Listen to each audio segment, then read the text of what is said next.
जय श्री ओम नमः सिद्धेभ्यः। जय श्री ओम नमः सिद्धेभ्यः।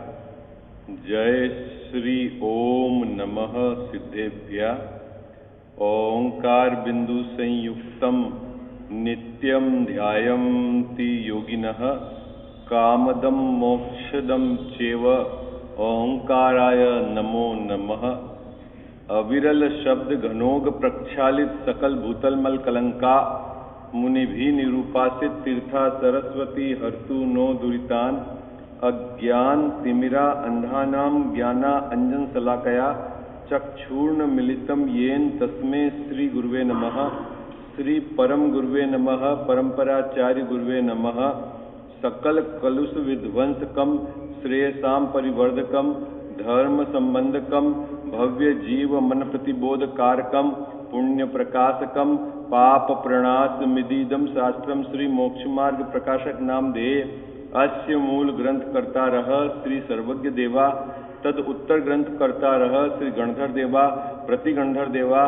तेसाम वचना सामाद्य आचार्य कल्प पंडित टोडरमल जी द्वारा विरचित श्रोता रह सावधान तया शृण्वन्तु। मंगलम भगवान वीरो मंगलम गौतमो गणी मंगलम कुंद कुंदार्यो जैन धर्मोस्तु मंगलम सर्व मंगल मांगल्यम सर्व कल्याण कारकम प्रधानम सर्व धर्माणाम जैनम जयतु शासनम जैनम जयतु शासनम जैनम जयतु शासनम। नमः श्री समयसाराय स्वानुभूत्याश्चकाशते चित स्वभावाय भावाय सर्वभावांतरे छिदे। इस भव के सब दुखन के कारण मिथ्या भाव तिनकी सत्ता नाश करी प्रगटे मोक्ष उपाव प्रगटे मोक्ष उपाव। सर्वज्ञ शासन जयवंत वर्ते निर्ग्रंथ शासन जयवंत वर्ते। हे यही भाव अविच्छिन्न रहता है मन में सर्वज्ञ शासन जयवंत वर्ते निर्ग्रंथ शासन जयवंत वर्ते। जय बोलो देव शास्त्र गुरु की जय हो।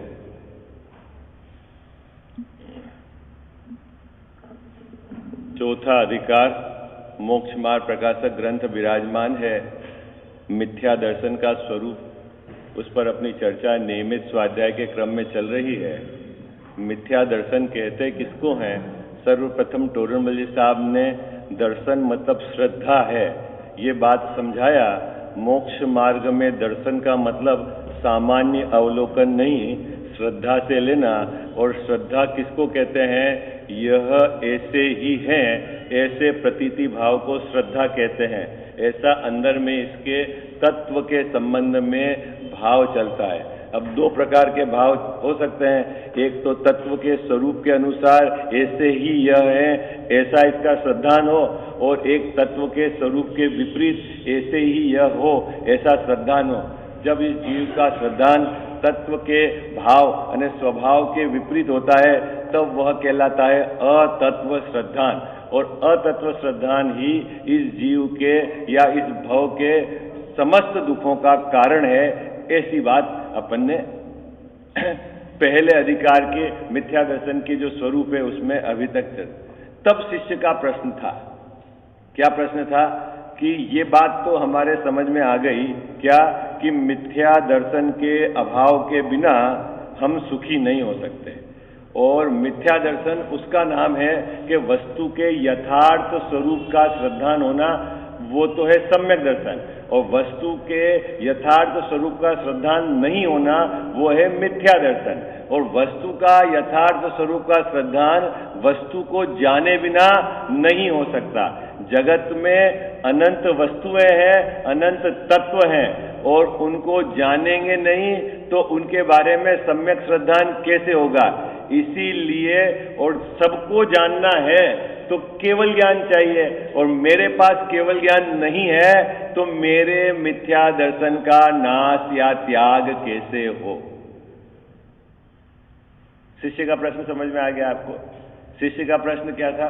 गरुड़ भैया, शिष्य ने सीधा प्रश्न किया, उसमें एक तो सिद्धांत लगाया, एक उसने अपने विचार में जो बात चल रही थी वो लगाई। क्या सिद्धांत लगाया? कि बिना जाने श्रद्धान नहीं हो सकता। ये बात बिल्कुल 100% सही है कि जब तक हम जानेंगे नहीं तब तक श्रद्धान कैसे होगा। यद्यपि जानने का काम ज्ञान गुण का है परिणमन, और श्रद्धान का नाम श्रद्धा गुण का परिणमन है, लेकिन ज्ञान और श्रद्धा की ऐसी मैत्री है, ज्ञान पहले जानता है, निर्णय करता है, फिर श्रद्धा उसको स्वीकार करती है। तो उसने ऐसा, शिष्य ने प्रश्न किया, क्या किया मुकेश जी भाई साहब, कि जानेंगे नहीं तब तक श्रद्धान कैसा होगा? यथार्थ जाने बिना यथार्थ श्रद्धान नहीं हो सकता, और सर्व पदार्थ को यथार्थ जानने के लिए केवल ज्ञान चाहिए। ये बात भी उसकी सही है, ये बात भी उसकी गड़बड़ नहीं है ना बाबूजी? दूसरे नंबर की बात क्या कही उसने कि सर्व पदार्थ को जानने के लिए क्या चाहिए? केवल ज्ञान चाहिए, और मेरे पास केवल ज्ञान है नहीं। ये बात भी सही है उसकी क्या कि मेरे पास केवल ज्ञान भी नहीं है, केवल ज्ञान के बिना सर्व पदार्थों को जाना नहीं जा सकता, और जब तक मैं जानूंगा नहीं तब तक मेरा श्रद्धान कैसे सही होगा? अब मुझे बताओ कि मिथ्या दर्शन का त्याग कैसे हो? प्रश्न समझ में आ गया ना आपको? कौन बोलेगा आप में से आप में से कौन बोलेगा प्रश्न? अपन ने कल इसको बहुत घोटा है, और फिर आगे की 2 पंक्तियां भी चर्चा करी है। आज बस अपन रिवीजन करके आगे बढ़ेंगे इसके। क्या प्रश्न क्या है, कौन बोलेगा? बोलो भाई, कौन कल वाले और आज वाले, कोई बोलो हिम्मत करके, क्या प्रश्न है?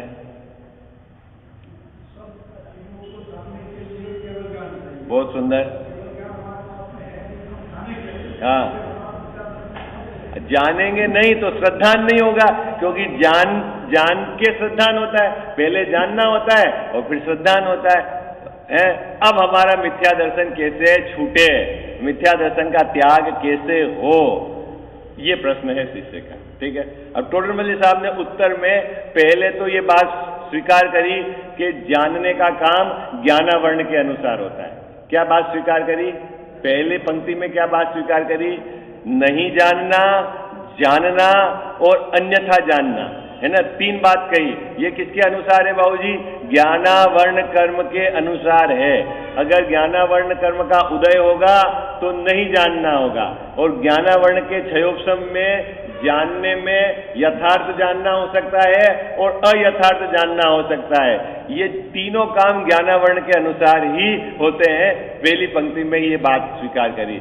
दूसरी पंक्ति में ये बात भी स्वीकार करी, क्या? कि जाने बिना श्रद्धा नहीं हो सकती। मतलब शिष्य ने यह भी कहा था कि साहब जानूंगा नहीं तब तक हमारे को यथार्थ श्रद्धान कैसे होगा, तो ये बात भी उन्होंने स्वीकार करी। तो फिर क्या चीज उन्होंने नई बात कही उसके उत्तर में अब अपन उसकी चर्चा करेंगे। ठीक है, निकालिए पेज नंबर 83 समाधान किसका है? समाधान हिम्मत भाई, शिष्य के प्रश्न का। ठीक है, प्रश्न बराबर याद है ना आपको? प्रश्न बिल्कुल बहुत मार्मिक है, वो बराबर खींचा हुआ होगा तो उत्तर समझ में आएगा, और प्रश्न में यदि थोड़ी भी ढिलाई रही तो उत्तर अपने को लगेगा यार उत्तर किस दिशा में जा रहा है ना? इसलिए प्रश्न बराबर समझना पड़ेगा। पदार्थों का जानना, न जानना और अन्यथा जानना ज्ञानावर्ण के अनुसार है। ठीक है, किस कर्म की बात कही मुकेश भाई साहब? ज्ञानावर्ण के अनुसार। ज्ञानावर्ण का मतलब ज्ञान का आवरण जितना है, यानी ज्ञानावर्ण कर्म का उदय है उतना तो इसको जानना नहीं होगा, और जितना ज्ञानावर्ण का क्षयोपशम है उसमें जानना होगा। अब उस जानने में 2 प्रकार से जानना हो सकता है। क्या? या तो सही जाने या अन्यथा जाने। देखो भाई, है ना, सांप है या रस्सी है? सांप को रस्सी जानना ये अन्यथा जानना, लेकिन जानना किससे हुआ? क्षयोपशम ज्ञान से हुआ, है ना? और शरीर को आत्मा जानना ये भी अन्यथा जानना हुआ। 2 प्रकार से अन्यथा जानना हो गया बाबूजी, किसमें? क्षयोपशम ज्ञान में। ठीक है, और जो अभी हम बाकी चीज हमारे जानने में नहीं आ रही है, वो हमारे औदैहिक ज्ञान है, तो जानने में नहीं आ रहा है। ठीक है ना? कितनी चीजें जैन साहब अपने को जानने में आ रही, अपने को तो जितना क्षयोपशम है प्रकट ज्ञान है उतना जानने में आ रहा है, और जो ज्ञान प्रकट नहीं है जो है वो तो जानने में नहीं आ रहा है। ठीक है, लेकिन जो जानने में आ रहा है उसमें भी दो विभाजन है, एक तो यथार्थ जानने में आ रहा है, एक अन्यथा जानने में आ रहा है, उसमें भी दो विभाजन है, वो टोडरमल साहब ने किए हैं, उसकी चर्चा है। और बात समझ में आ गई? चार्ट तो नहीं बनाऊं मैं, चार्ट तो नहीं बनाने की जरूरत है यहां पर, तो प्रश्न समझ में नहीं आएगा तो उत्तर, क्योंकि प्रश्न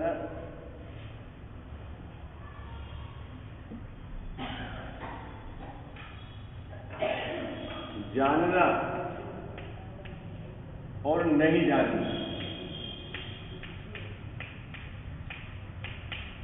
नहीं जानना ये तो उदय ज्ञानावरण का, और जो जानना हो रहा है वो क्षयोपशम से। इसमें भी दो भाग हैं, यथार्थ जानना और अन्यथा जानना।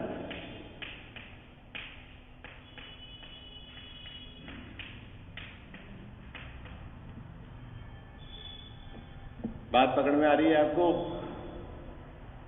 तीन बातें हो गई। क्या बातें हो गई? तीन। एक तो नहीं जानना, वो तो क्या हो गया? ज्ञानावरण कर्म के उदय से जो ज्ञान प्रकट ही नहीं है तो उससे तो अपना जानना होता नहीं है ना, तो है ही नहीं, तो वो तो नहीं जानना। और जो ज्ञान हमारा क्षयोपशम ज्ञान अभी प्रकट है उससे जैसा जानना हो रहा है, क्या है, कैसा जानना हो रहा है? यथार्थ और अन्यथा। अब ये यथार्थ और अन्यथा जानना, ये भी टोडरमल साहब ने दो तरीके से विभाजित करा है। क्या विभाजित करा दो तरीके से? एक तो प्रयोजनभूत पदार्थ और अप्रयोजनभूत पदार्थ। किसमें बंटवारा किया है? जो जानना हो रहा है ना क्षयोपशम ज्ञान में, उसमें भी प्रयोजनभूत पदार्थ का यथार्थ जानना और प्रयोजनभूत पदार्थ का अन्यथा जानना, है ना, और अप्रयोजनभूत पदार्थ का यथार्थ जानना और अप्रयोजनभूत पदार्थ का अन्यथा।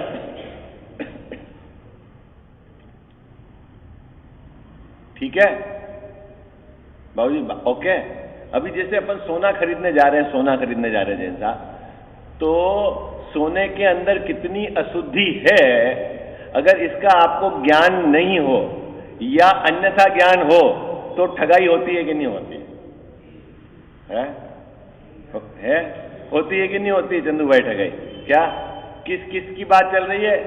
सोने के संबंध में। जब सोना आप खरीदने जा रहे हो तो आपको सोने के संबंध में कितनी अशुद्धि उसमें है इसका ज्ञान, और कितनी अशुद्धि मतलब नहीं है, ये जब तक आपको नहीं होगा तब तक आप जैन साहब ठगाए बिना नहीं रहे हुआ है। ये तो कौन सा मार्ग हो गया? लौकिक मार्ग की चर्चा चल रही। अब पारलौकिक मार्ग में भी टोडरमल जी साहब ने ये बात कही कि प्रयोजनभूत पदार्थों का यथार्थ जानना और अन्यथा जानना, इससे तो इसका संबंध है। अभी थोड़ा सा इस विषय को अपन विस्तार से समझेंगे। शिष्य क्या गड़बड़ी कर रहा था और टोडरमल जी साहब के उत्तर में क्या विशेषता थी? शिष्य ये गड़बड़ी कर रहा था कि शिष्य ये मान रहा था कि जब तक मैं सर्व पदार्थों को यथार्थ नहीं जानूंगा तब तक मेरा मिथ्या दर्शन बना रहेगा। शिष्य क्या मान रहा था? शिष्य क्या मान रहा था? जब तक मैं सर्व पदार्थों का यथार्थ नहीं जानूंगा तब तक मेरे मिथ्या दर्शन बना रहेगा। और टोडरमल जी साहब के उत्तर की विशेषता यह है कि भाई तेरे को सब पदार्थ को यथार्थ जानना मिथ्या दर्शन को मेटने के लिए जरूरत नहीं है, तेरे को प्रयोजनभूत पदार्थों को यथार्थ जानना वो तेरे लिए मिथ्या दर्शन को मेटने के लिए। बस समझ में आ गया ना आपको? एंगल समझ में आ गया आपको? शिष्य के प्रश्न का और टोडरमल जी साहब के उत्तर का एंगल समझ में आ गया ना? उस शिष्य ने क्या कहा? सर्व पदार्थ केवल ज्ञान के बिना अपने को भाषित नहीं होते, स्पष्ट यथार्थ। देखो शिष्य ने प्रश्न में शब्द लिखा है, ऊपर की पंक्ति निकालो आप, पेज नंबर 83। सुशील भैया 83 सबसे पहले पंक्ति में क्या लिखा? सर्व पदार्थ यथार्थ भाषित नहीं होते, किसके बिना? केवल ज्ञान के बिना। मिल गई पंक्ति? पहली पंक्ति में क्या लिखा? केवल ज्ञान के बिना सर्व पदार्थ यथार्थ भाषित नहीं होते। ये बात बिल्कुल सही है, झूठ नहीं कह रहा है शिष्य। और गड़बड़ी क्या कर रहा है? वो ऐसा मिलान कर रहा है क्या कि जब तक सर्व पदार्थ का यथार्थ भाषित नहीं होंगे तब तक मिथ्या दर्शन नाश नहीं हो सकता। और टोडरमल साहब का ये समझाने का एंगल है कि भाई मिथ्या दर्शन को मेटने के लिए सर्व पदार्थ का यथार्थ जानना आवश्यक नहीं है, प्रयोजन भूत पदार्थ का यथार्थ जानना आवश्यक है। बात पकड़ में आई आपको? क्या एंगल है? एंगल समझ में? हाँ, बहुत सुंदर। क्या? सब पदार्थ का जानना आवश्यक नहीं है। किस केस के लिए? मिथ्या दर्शन को मेटने के लिए, है ना? तो मिथ्या दर्शन को मेटने के लिए वो क्या मान के बैठा था कि केवल ज्ञान होएगा तब मेरा काम होगा, तभी यथार्थ जानना होगा। और वो बैठ गया, अब मेरे मिथ्या दर्शन मिथ्यात्व का कैसे नाश हो। अब टोडरमल साहब उत्तर दे रहे हैं भाई कि बहुत शांति से समझना, जो तेरे पास क्षयोपशम ज्ञान है उसमें भी जैन साहब तू प्रयोजन भूत और अप्रयोजन भूत पदार्थ दोनों को जानता है? हाँ, शिष्य को ऐसा डाउट था कि केवल ज्ञान के बिना मिथ्या दर्शन का समाप्त नहीं हो सकता। और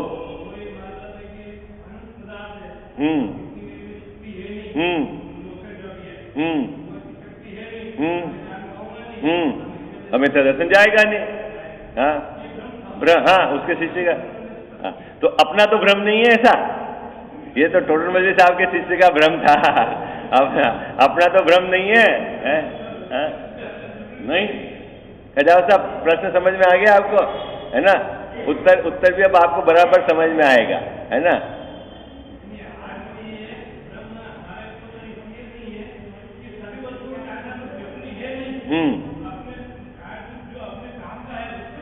हाँ, अब इसके अंदर बहुत गंभीर चर्चा है।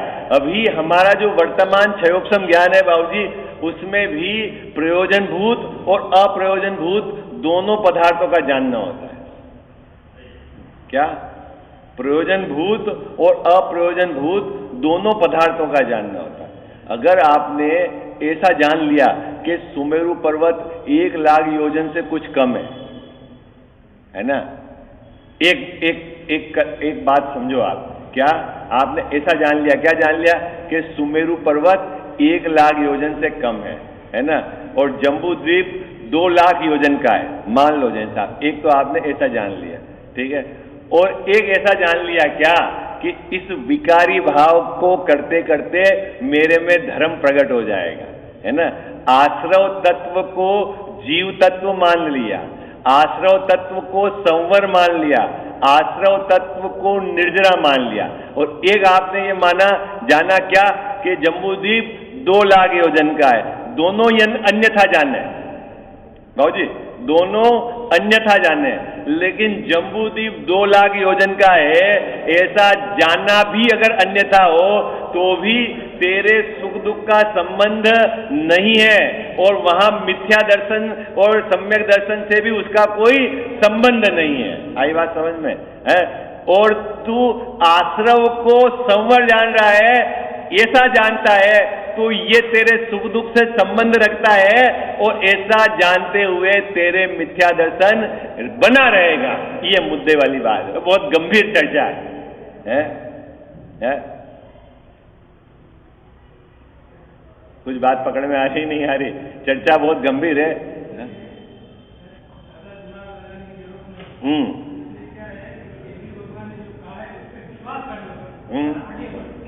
अभी उसकी भी बात आएगी कि विश्वास किन चीजों का करना और किन चीजों की परीक्षा करनी, हाँ?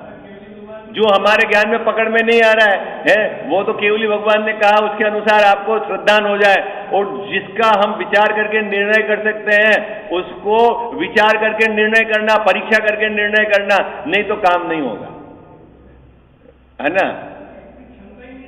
नहीं, जितनी बुद्धि से पकड़ में तो आए। अभी आपको ये पकड़ में तो आ रहा है कि ये आश्रव है, और ये आचार्य देव ने ये बताया है, केवली भगवान ने बताया है कि ये आश्रव है और मैं सवर मान रहा हूं। ये तो पकड़ में आ रहा है, नहीं आ रहा है? वो तो अपने को पकड़ में ही नहीं आया। उसकी बात ही एक तरफ निकाल दी टोडरमल जी साहब ने, अप्रयोजनभूत पदार्थ के वो पूरी एक तरफ बात कर दी उसकी है। उसमें कोई अब इतने दुनिया में इतनी चीजें, अब आपको जैसा मैकेनिकल का ज्ञान नहीं है, और कहीं मान लो आप मैकेनिकल आइटम परचेस करने गए और ठगा भी गए, तो उससे कोई मोक्ष मार्ग का संबंध नहीं है। लेकिन देवसास गुरु के संबंध में यदि ज्ञान गलत है और कहीं भी जाके दर्शन कर लोगे तो सम्यक दर्शन नहीं होगा। ये दोनों बात है। आई बात, यहां ठगा वहां का कोई लेना देना नहीं। बाबूजी बात पकड़ में आ रही है आपको, है ना? बाजार में ठगा गए। अब आप कपड़े के बारे में नहीं जानते हो, किसी ने 100% कॉटन कह के आपको कोई नकली माल दे दिया और पैसे दे आए, तो उससे आपका कोई लेना देना नहीं है। आई बात। और यदि जान भी लो कि ये नकली और ये असली है, उससे भी कोई फर्क नहीं पड़ता। लेकिन देव शास्त्र गुरु के संबंध में, द्रव्य गुण पर्याय के संबंध में, 7 तत्वों के संबंध में, इसके संबंध में तो यथार्थ जानना, क्योंकि ये प्रयोजनभूत पदार्थ। बात पकड़ में आ गई आपको? बात पकड़ में आई कि नहीं आई है? अपन का दिमाग लगाते हैं बाबूजी ज्यादा, लोग में नहीं ठगा जाए है। और धर्म के क्षेत्र में अरे अपन को तो कुछ समझना ही नहीं, उससे क्या फर्क पड़ता है? हमारे लिए तो सब एक जैसे हैं, इधर भी धोख दे देते हैं, उधर भी धोख दे देते हैं। अरे भाई तेरे को मालूम नहीं है, इधर उधर धोख देने से तेरे अनंत भाव खड़े हैं। आई बात समझ? यहां तो तेरे को समझना पड़ेगा है। हाँ हाँ, सबको खुश रखते हैं अपन तो नहीं कह जाओ साहब, सबको खुश रखते हैं अपन है। और अपने भगवान तो देते लेते नहीं है, जो दे ले उनको भी तो संभाल के रखना पड़ेगा बाबूजी, नहीं है? बोलो नहीं जन साहब, ऐसा भी होता है ना, अंदर तो महावीर भगवान की तस्वीर लगा दी दुकान में और गेट पे नींबू भी लगा देते हैं। इधर ये नींबू का काम नींबू करेगा और महावीर भगवान का काम महावीर भगवान करेंगे। अपने को क्या है, दोनों अपना अपना काम कर रहे हैं। नहीं बाबूजी, ऐसे ही है ना? अरे बोलो, कुछ तो बोलो आप। नहीं है? और आप समझना, अपने डर को हम क्या किसका तर्क क्या जामा पहनाते हैं कि हमारे में तो कोई वो भेदभाव ही नहीं है, हमारे लिए तो सब समान है। मतलब हमारे डर को, हमारे अज्ञान को छुपाने के लिए हम ऐसी सुंदर भाषा उपयोग करते हैं, भाई हम तो कोई राग द्वेष नहीं रखते। अरे मूर्खानंद, अनंत भाव खड़े हैं तेरे को, अगर तू देवसास गुरु के चक्कर में तू उनके पहचान नहीं करता है। राग द्वेष तो जाने दे, कौन से तेरे राग द्वेष मिट गए? आई बात समझ में आई?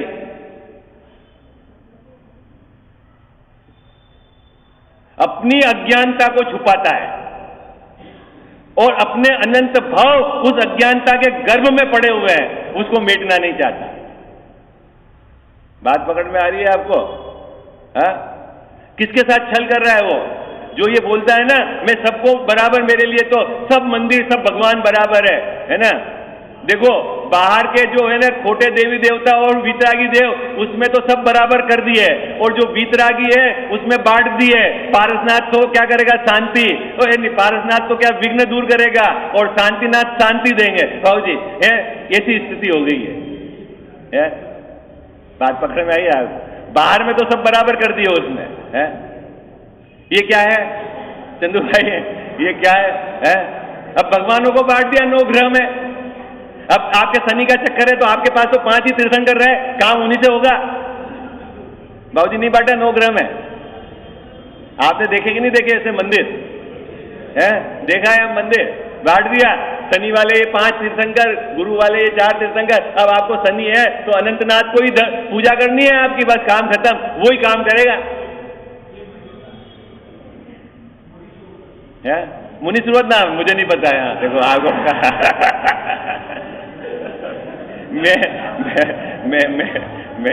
मैं तो ऐसा अंदाज लगा रहा हूं, बजा जो धारणा मुनि सुरत नाथ है तो मुनि सुरत नाथ समझ लो आप है? क्या साहब बात पकड़ में आ रही है? देखा है बाबूजी आपने इंदौर में बांट दिए तीर्थंकर को ग्रह में है? भैया इसको आप हंसी मजाक में मत लेना, यदि आपकी श्रद्धान में इस प्रकार की धारा चलती है तो वो श्रद्धान समझ लेना ग्रहित मिथ्यात्व वाला है और हमारे अनंत भव का कारण है ना। ये कोई हंसी मजाक की बात नहीं है। ये अपने अंदर में यदि बीमारी है तो इस बीमारी को मेटना है कि हमारा ये मुनि श्रीवतनाथ भगवान हमारे शनि का प्रकोप को दूर कर देंगे। अरे भाई वो शनि क्या तेरे सब प्रकोप को दूर कर सकते, तू समझ तो सही वो क्या कह रहे हैं। तेरे समस्त दुखों को वो मेटने में समर्थ हैं, तू उनकी बात समझ तो सही। तू शनि के चक्कर में क्या है, वो सब ग्रह के प्रॉब्लम को सोल्व कर देंगे। करते कि नहीं करते चंदू भाई है? लेकिन तू सुनता क्या है उनकी बात? बाबू जी सुनता है?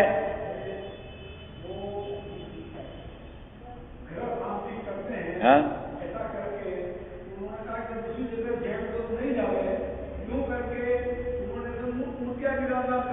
हाँ ये तर्क देते हैं।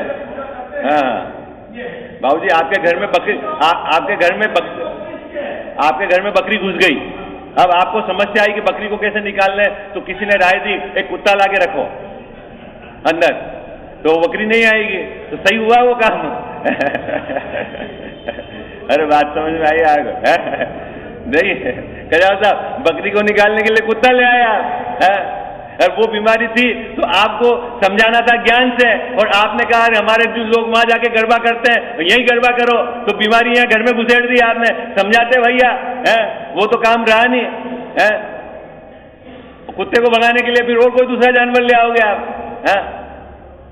अरे भाई बहुत गड़बड़ है। और ये सब जो तर्क है ना बाबूजी, जो नहीं समझते हैं है ना, उनको खूब ऐसा फैला जाता है? कोई आगम का आधार तो दो आप, कहाँ किस आचार्य ने ये बात कही है ये तो समझाओ आप है। बिना कुछ कहे अपनी मर्जी से कुछ भी लगा दो। साहब हमारे जैनी भाई तो वहां जाते हैं गरबा करते हैं, तो हम हमारे मंदिर में भी क्यों गरबा नहीं करें है? अरे कोई तर्क है?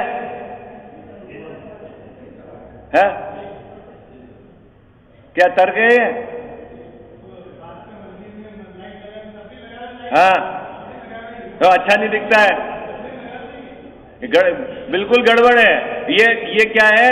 जब तक आपको अंदर में गहरा अभ्यास होकर निर्णय नहीं होगा तब तक ये डगू पचू चलता रहेगा। ये जीव डर निर्णय होना चाहिए भाई। अपनी उनसे अलग पहचान है तो सब पूरी अपनी जीवन शैली अपना विचार आचार सब कुछ अलग दिखना चाहिए। यदि आप अभ्यास करते हो फिर उनसे क्या तुलना करनी अज्ञानियों से है?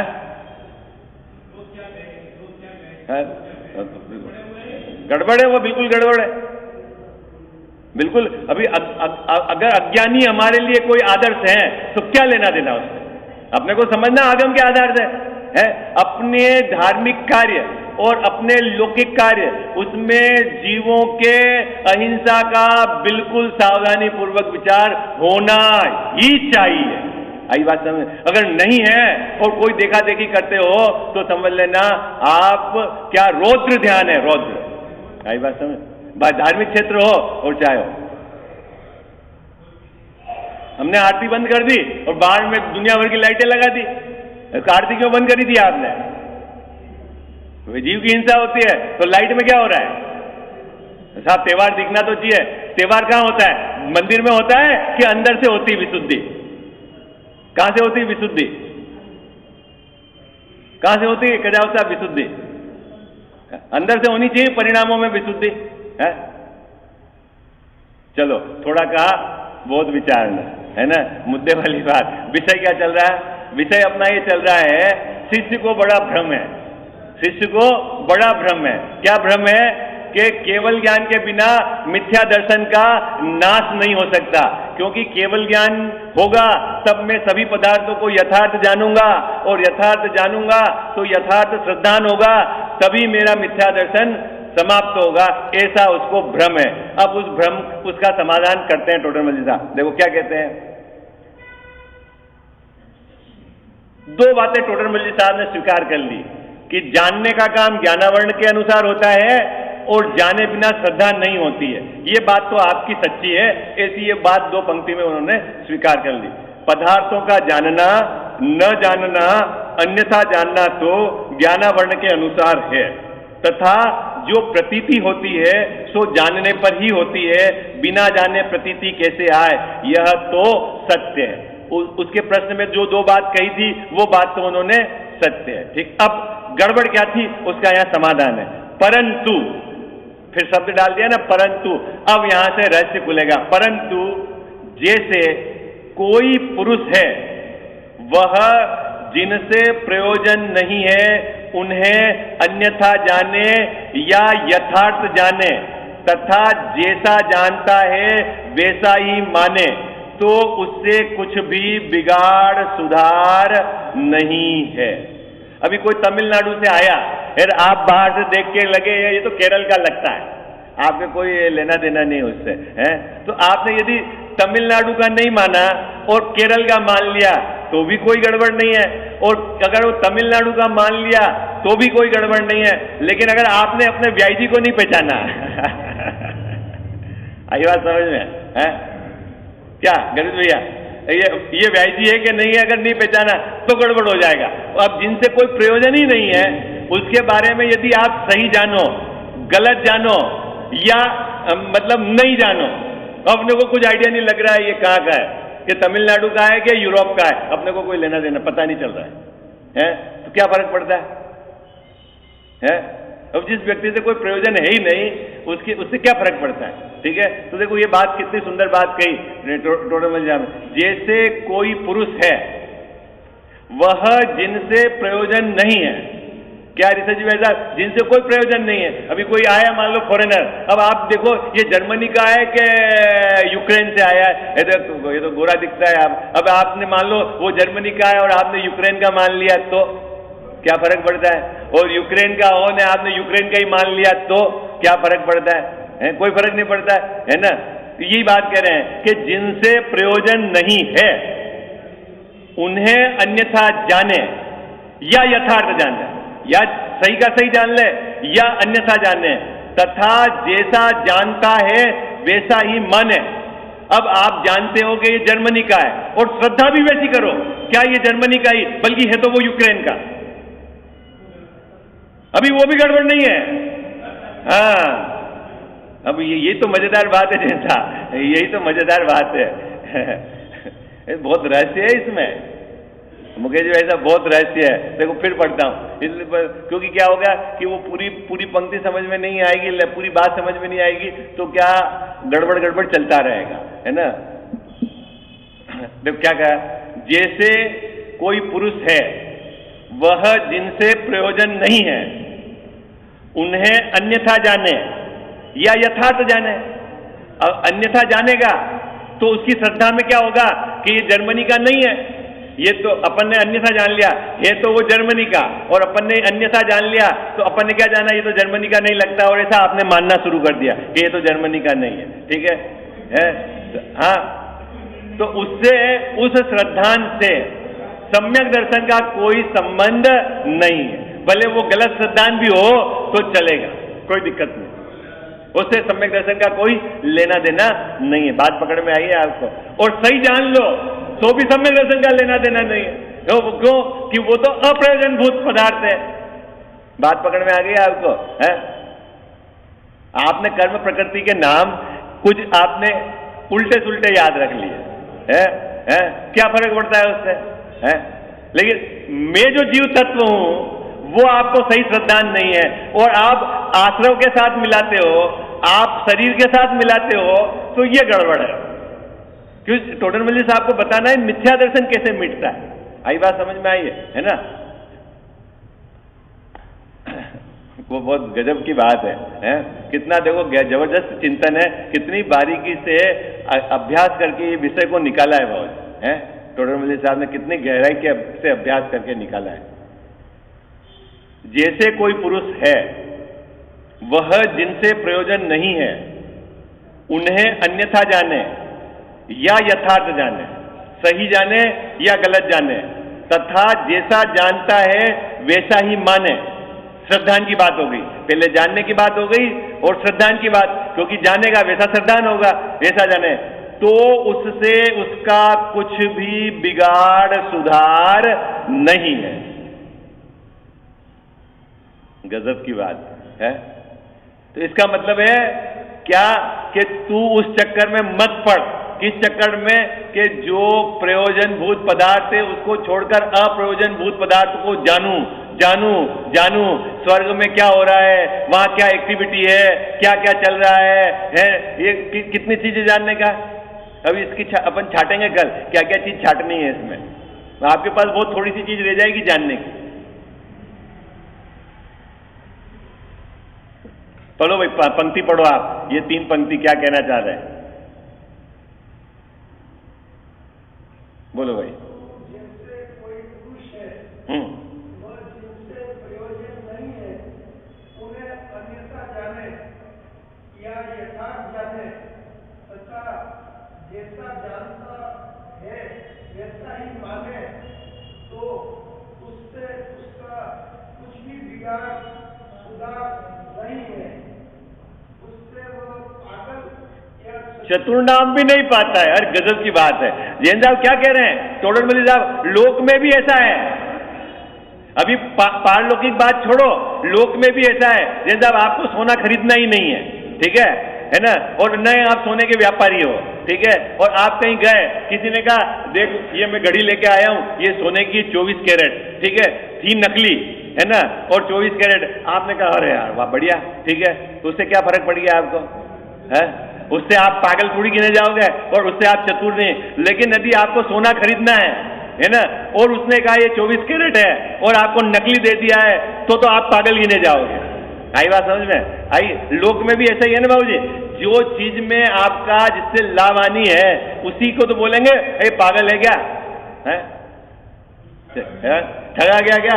जिसे लेना देना ही नहीं है उस चीज में तू कितना भी जाने, क्या लेना देना है?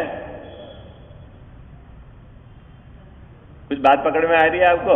क्या कह रहे हैं? लोक में भी क्या बात है कि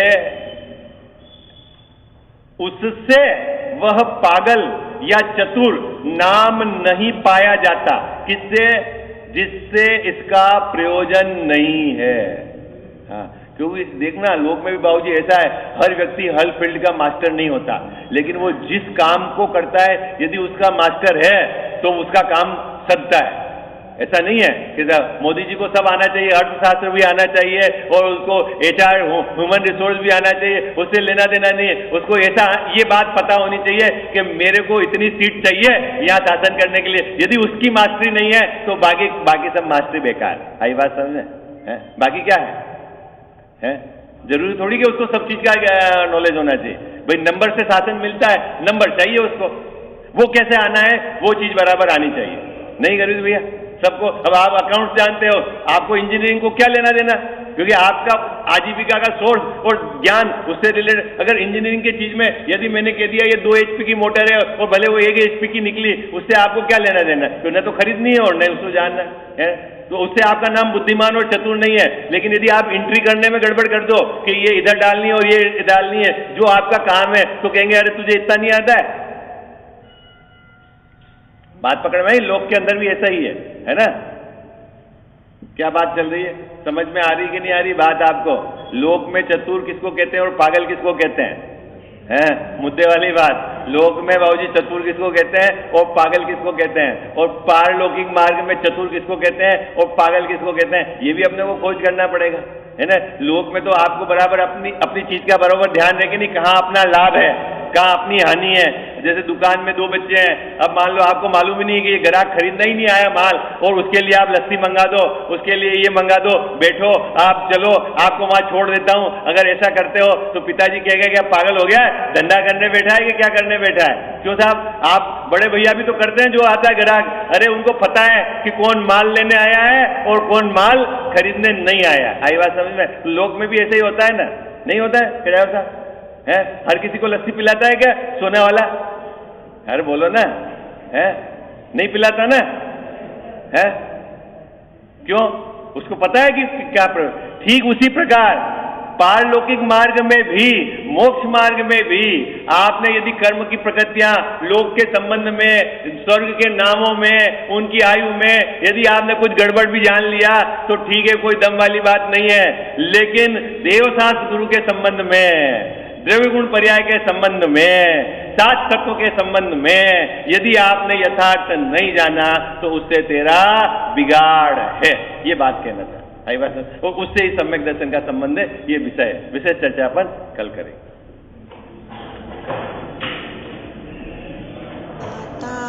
तू दया करके कर्मों से छुड़ा देना, इतनी सी विनय तुझसे चरणों में जगह देना। माता तू दया करके कर्मों से छुड़ा देना, इतनी सी विनय तुझसे चरणों में जगह देना। माता में भटका हूँ माया के अंधेरे में, कोई नहीं मेरा है इस कर्म के रेले में, कोई नहीं मेरा है तुम धीर बंधा देना। इतनी सी विनय तुझसे चरणों में जगह देना। जीवन के चौराहे पर मैं सोच रहा कब से, जाऊं तो किधर जाऊं मैं सोच रहा मन से, पथ भूल गया हूँ मैं तुम राह बता देना। इतनी सी विनय तुझसे चरणों में जगह देना। लाखों को उबारा है मुझको भी उबारो तुम, मझधार में है नैया उसको भी तिरा दो तुम, मझधार में अटका हूँ मुझे पार लगा देना। इतनी सी विनय तुझसे चरणों में जगह देना। माता तू दया करके कर्मों से छुड़ा देना। इतनी सी विनय तुझसे चरणों में जगह देना। जावाणी के ज्ञान ते सूझे लोकालोक, सोवाणी मस्तक चढ़ो सदा देत हूँ धोख।